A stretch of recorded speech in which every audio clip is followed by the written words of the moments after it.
शुभ प्रभात। अगली आज एक बहुत महत्वपूर्ण दिन और भी है, और वो क्या है? शरद पूर्णिमा। शरद पूर्णिमा को हम ऐसे ही मना लेते हैं। शरद पूर्णिमा के पीछे की घटनाएं अगर हमको पता चल जाए और विज्ञान हमको अगर पता चल जाए तो वास्तव में उस दिन को हम और अधिक वैज्ञानिक मानेंगे कि भारत कितना वैज्ञानिक देश है।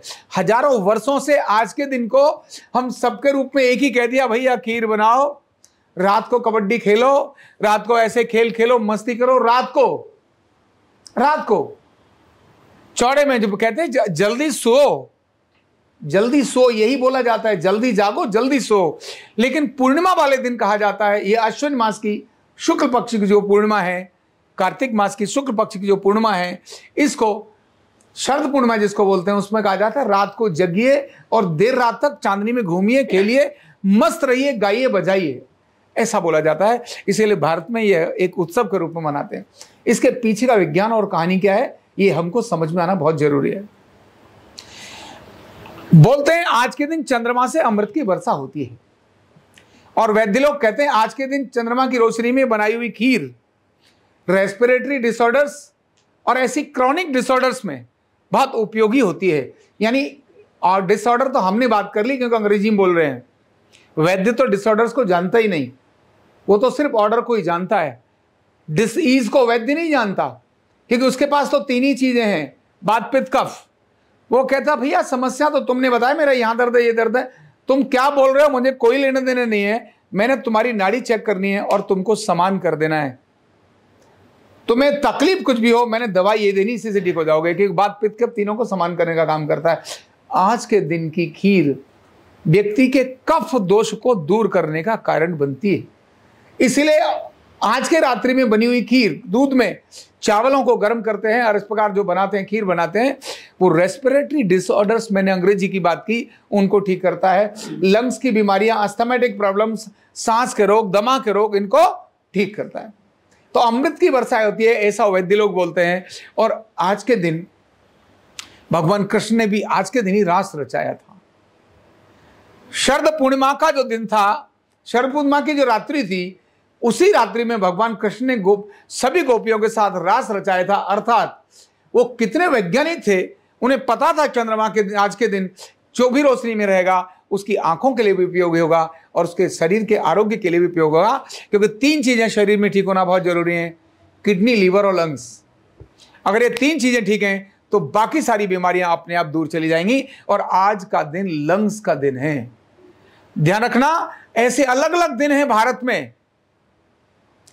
कभी लीवर का दिन है, जो बसौड़ा होता है वो लीवर का दिन होता है। किसका दिन होता है? लीवर का, जो होली के बाद होता है, बसौड़ा, वो भी अभी आने वाला है, वो लीवर का दिन होता है। आज लंग्स का दिन है।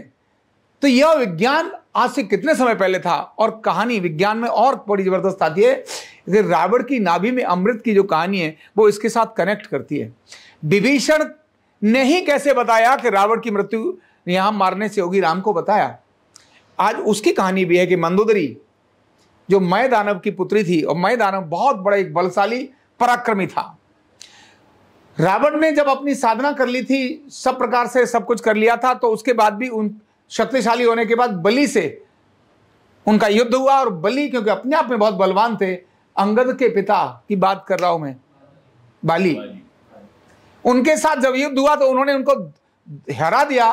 और हराने के बाद जब गिरा दिया तो क्या करें, सब लोग डर गए, बोले तो भी खत्म हो जाएगा, खरे मरेगा तो नहीं लेकिन कुछ भी तो हो जाएगा। तो उसको अमृत देने के लिए कुछ करना चाहिए, कुछ करना चाहिए। अमृत देने के लिए उसको लगा कि कुछ भी तो बचे। तो मंदोदरी अपने पिता के पास पहुंचती है, मैदान के पास, और उनको कहती है कि आप देखो, मैं तो विधवा हो जाऊंगी, कुछ तो देखिए। नहीं तो बोले विधवा तो कहां हो सकती है तू, इतने शक्तिशाली एक राजा को मैंने तेरे विवाह किया, कहां विधवा होगी। बोले देखो वो हमारा पड़ा हुआ ढीला टूटा फूटा पड़ा है, सारी हड्डियां बराबर हो गई हैं, उनको जीना कुछ बचाना चाहिए। तो उन्होंने कहा ठीक है, एक काम हो सकता है, अगर ऐसा है तो उसे अमृत पिलाना चाहिए। क्योंकि ब्रह्मा जी ने उसको कहा तो है, शिव जी ने उसको कहा तो है कि भाई ठीक है तेरे को सारी शक्तियां देता हूं, लेकिन तो भी मरेगा नहीं, इसकी गारंटी नहीं दी है। क्योंकि उसने बोला है कि नर मुझे मार नहीं सकता, बानर मुझे मार नहीं सकता, नर मानव को मैं नहीं मारने दूंगा, बाकी देवता और दैत्य कोई मुझे मार नहीं सकता, उन्होंने कहा था। तो नर बानर मार सकता है और ये युद्ध कर रहा है एक नर के रूप में, तो गड़बड़ हो जाएगा। तो डर तो था। तो उन्होंने मैदान में से बात की और मैदान ने कहा कि अमृत कैसे भी अगर इनको मिल जाए तब बात बन सकती है, लेकिन अमृत कहां होता है? तो वो अमृत देवताओं के पास है, और है भी किन के पास? चंद्रदेव के पास। किन के पास है? चंद्रदेव के पास, जो चंद्रलोक में रहते हैं। तो बोले चंद्रलोक में रहते हैं तो वहां पहुंचा कैसे जाए? बोले पहुंचाने का काम तो मैं कर दूंगा।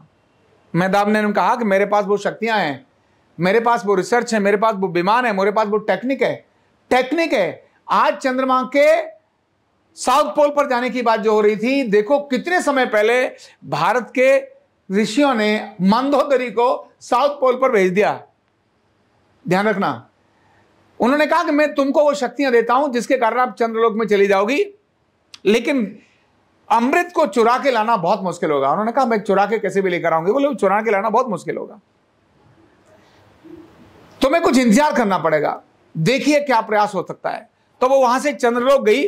चंद्रलोक में जब जाके उसने देखा कि जहां पर अमृत कलश रखा है, वो अमृत कलश ऐसी सुरक्षा कवच के अंदर रखा है कि उसके बाहर तो बहुत भयंकर बलय हैं, उसके बाहर तो इतने भयंकर करंट हैं जो इनको छूने से छूते ही मर जाएगा, कोई प्रवेश ही नहीं कर सकता। केवल चंद्रदेव के अलावा उसके अंदर कोई भी प्रवेश नहीं कर सकता।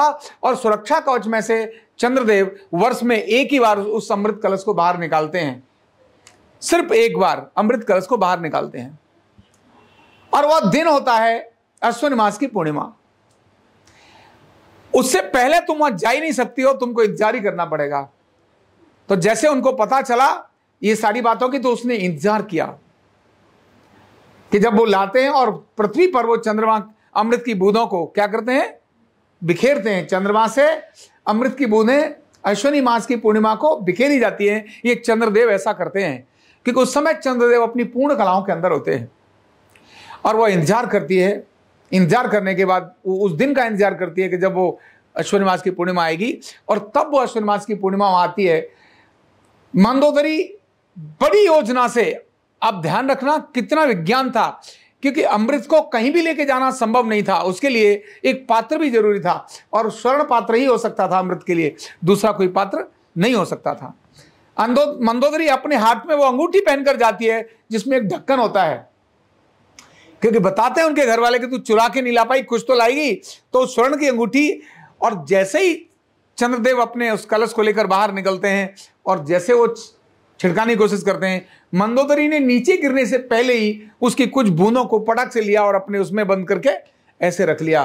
जैसे लोगों को पता पड़ा, वहां के देवताओं को पता पड़ा, अरे ये तो कोई पृथ्वी से आया हुआ कोई व्यक्ति है जो अब यहां से हमारे अमृत को लेकर जा रहा है। उन्होंने पीछा किया, लेकिन मंदोदरी के पास इतनी शक्तियां थी कि वो बहुत द्रुत गति से जमीन पर आ गई और जमीन पर लेकर आ गई। अब समस्या यह थी क्योंकि यह जो अमृत है शरीर के नाड़ी तंत्र के अंदर कैसे डाला जाए?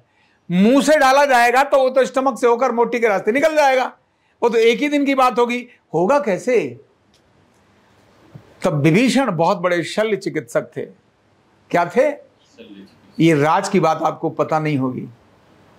तब विभीषण ने उन मूर्छित पड़े हुए भाई को उनके लिए कहा कि देखो ऐसा हो सकता है, यह केवल इनके शरीर में एक स्थान है जहां पर अगर इस अमृत को रख दिया जाए तो ये स्टेम सेल्स पूरी बॉडी को ये हमेशा अमृत देते रहेंगे और ये व्यक्ति मरेगा नहीं।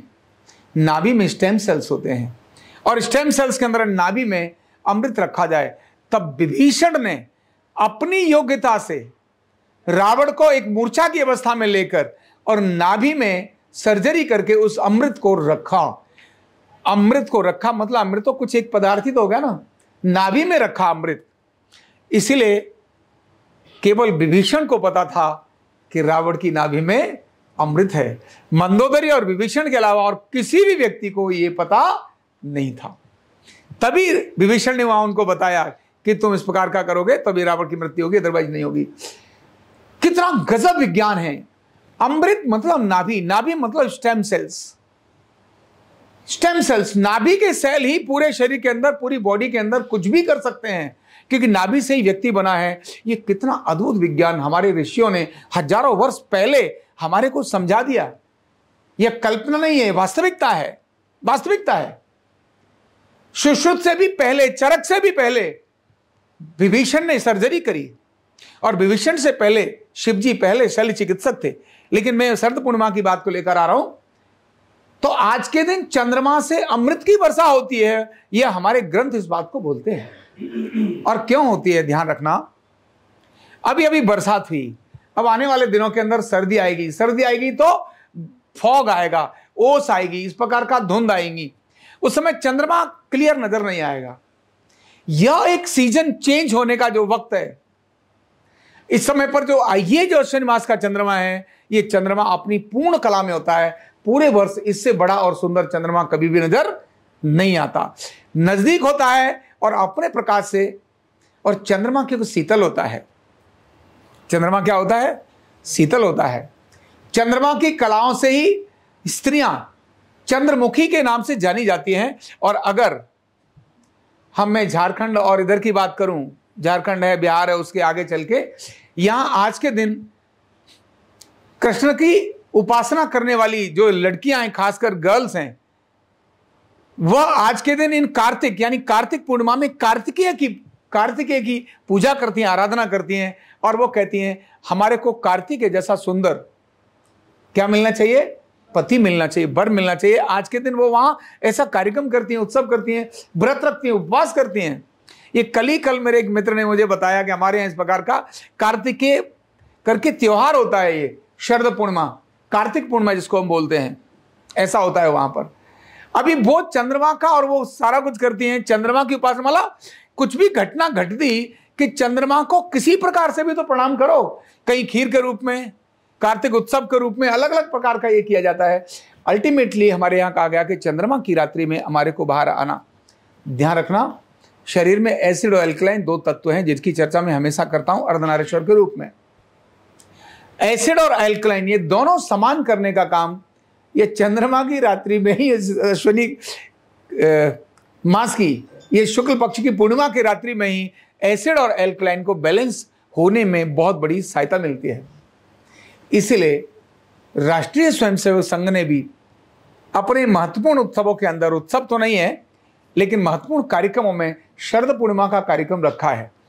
और संघ वाले इस बात को शायद न जानते हों, बाकी सब जगह छुट्टियां 365 दिन में अनेक सारी होती हैं, अलग अलग डिपार्टमेंट्स के अंदर, अलग अलग ऑर्गेनाइजेशंस में। संघ में शाखा जाने की छुट्टी किसी दिन नहीं होती है, एक ही दिन उनका अवकाश होता है। शायद संघ के लोग नहीं जानते होंगे, वो होती है शरद पूर्णिमा के अगले दिन वाला, यानी उस दिन सुबह की शाखाएं नहीं लगती हैं। पहला दिन एक संघ का अवकाश वाला होता है।